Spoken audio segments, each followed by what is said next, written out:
অনুরাগের ছোঁয়া ধারাবাহিকের নতুন পর্বে দেখা যায় যে দীপার অনুষ্ঠান থেকে বের হয়ে গাড়িতে করে বাড়িতে ফেরার পথে পুলিশের সাথে ঝামেলা হয় সূর্যের। কেননা সূর্যের গাড়ি চালানো ঠিক ছিল না। এইদিকে দীপার মনও ভালো নেই, বুঝতে পেরেছে অর্জুন। আর জয় ও উর্মি তো কোনো কথা বলতে পারছে না, কারণ ওরা তো জানে দীপা ও সূর্যের সম্পর্কের কথা। দীপাকে স্বাভাবিক হতে বলে অর্জুন। দীপা বলে সে ঠিক আছে। ওদিকে সূর্য বাড়িতে ফিরে সে মায়ের কোলে মাথা রেখে কাঁদতে থাকে।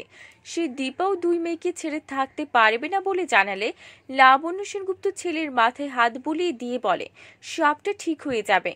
এদিকে উর্মি আর জয়ের মধ্যেও কথা হচ্ছে দীপা ও অর্জুনকে নিয়ে। উর্মি বলে যে মিশকাকে নিয়ে এতটাই সমস্যা, সেই মিশকার সন্তানটা পৃথিবীর মুখ দেখলো অর্জুনার মতো একজন ভালো মানুষের হাত ধরে। ওদিকে সূর্যের বাবা কিন্তু সূর্য তার মাকে সাবধান করে দিয়ে বলে দীপা আমার মেয়ে, তোমরা আর ওর সাথে দেখা করবে না। আর আমি যদি সত্যি সত্যি ওর জন্মদাতা বাবা হতাম তাহলে ওকে আবার বিয়ে দিতাম। এইদিকে উর্মিও কিন্তু অর্জুনকে জানিয়ে দিল সেদিন কিন্তু দিদিকে কিছু বলেনি, চিঠিটাও দেয়নি। তাই যার ফল এখন তুমি আর দিদি ভোগ করছো।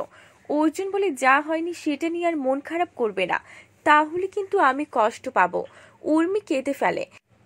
তাহলে কি এবার দীপাকে সেই চিঠির কথা বলে দিবে উর্মি, আর জানিয়ে দিবে অর্জুনদা দীপাকে কতটা ভালোবাসতো? সবকিছু কি সিদ্ধান্ত নিবে?